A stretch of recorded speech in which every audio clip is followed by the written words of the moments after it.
दोस्तों आज मैं एक अहम वीडियो बनाने वाला हूं जिसमें मैं आपको आज हम जानेंगे कि दिल्ली के अंदर जो कुछ अलग अलग राज्यों से लोग आते हैं तो वो जानने को उन्हें पता नहीं होता कि दिल्ली के अंदर हॉस्पिटल कौन कौन से हैं और कहां पर हैं और जो है किस किस चीज़ का इलाज होता है कहां के बारे में आज हम बात करेंगे सुरेंद्र भाई से। सुरेंद्र भाई, आप हॉस्पिटल जो दिल्ली से बाहर से लोग आते हैं दिल्ली के अंदर, उन्हें हॉस्पिटल का पता नहीं होता कहाँ है, कितने हॉस्पिटल हैं दिल्ली के अंदर, जबकि इंडिया ज़्यादातर हॉस्पिटल दिल्ली के अंदर ही है। तो इन्हें हॉस्पिटल का नाम बताओ और कहाँ कौन सा इलाज होता है। सबसे पहले तो मैं सारे हॉस्पिटल्स का नाम बताना चाहूँगा जो दिल्ली में प्रेजेंट हैं, और उसके बाद वो किस चीज़ के लिए स्पेशलिस्ट है, किस डिसीज़ के लिए, वो सारी चीज़ें बताऊँगा। जैसे कि हमारे हॉस्पिटल, गवर्नमेंट हॉस्पिटल में बताऊँ, सबसे पहले मैं एम्स का नाम लूँगा। सबसे पहले एम्स हॉस्पिटल है, फिर सफदरजंग है, और हमारा जीबी पंत है, आरएमएल है, लोक नायक है, आरबीटीबी हॉस्पिटल है, लाला राम स्वरूप हॉस्पिटल मेहरौली है, और हमारा लोक नायक हॉस्पिटल है, जीबी पंत है, और आरबीटीबी हॉस्पिटल है। ये बहुत सारे हॉस्पिटल्स हैं। और एक इवास हॉस्पिटल्स है, जीटीबी हॉस्पिटल्स है, बहुत सारे हॉस्पिटल्स हैं, ये बड़े बड़े हॉस्पिटल्स हैं। अब मैं बताना चाहूँगा कौन सा हॉस्पिटल किस डिसीज़ के लिए बेस्ट है। जी हाँ। सबसे पहले हमारा आता है इवास हॉस्पिटल। इसमें क्या होता है, जो मेंटल हेल्थ इशू होते हैं, जैसे कि हमारे फिट्स वगैरह आते हैं, सीजर्स वगैरह आते हैं, ये उन चीज़ों के लिए स्पेशलिस्ट होता है। और उसके बराबर में जो हॉस्पिटल है, थोड़ी 1 किलोमीटर के डिस्टेंस है, वो है हमारा जीटीबी हॉस्पिटल, गुरु तेग बहादुर। हाँ, गुरु तेग बहादुर हॉस्पिटल है।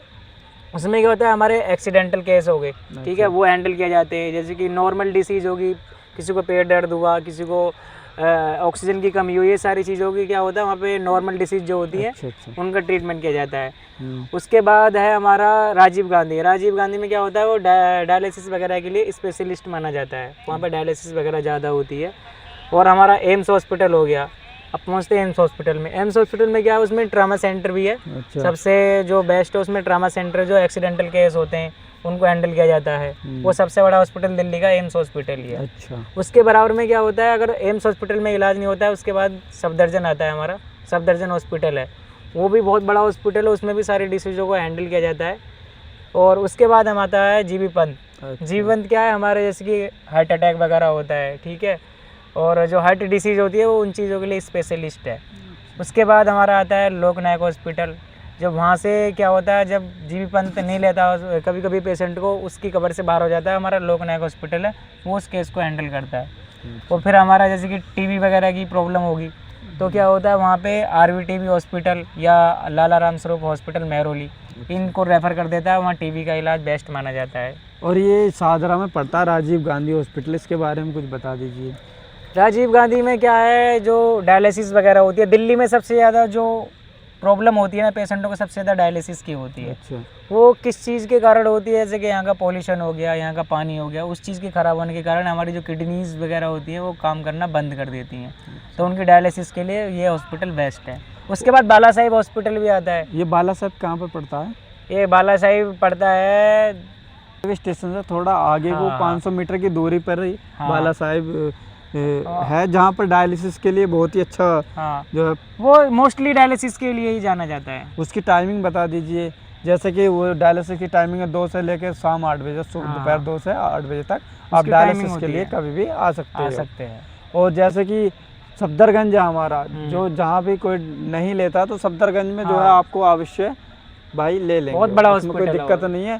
दूसरे नंबर पे जो आता है इंडिया में वो सफदरगंज आता है, पहले नंबर पे जो आता है वो एम्स आता है। जस्ट आमने सामने हॉस्पिटल है दोनों, जस्ट बीच में बस एक सड़क जो है निकल रही, उसका अंतर है। बाकी सब जो इंडिया का नंबर 1 पे चल रहा है वो एम्स चल रहा है, उसके बाद जो आता है वो सफदरगंज आता है।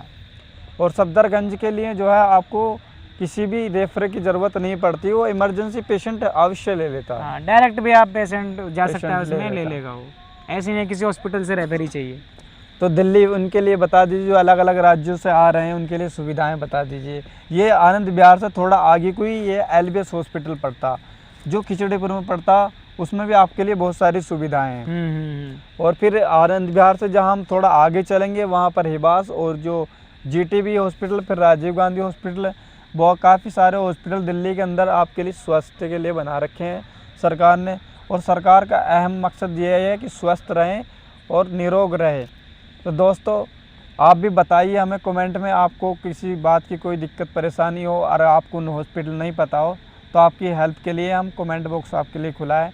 कोई जानकारी चाहिए आपको, कोई समस्या हो तो हमें बता दीजिए, शायद हम आपकी समस्याओं का समाधान कर सकें। धन्यवाद फ्रेंड, मस्त रहिए, खुश रहिए, जय हिंद।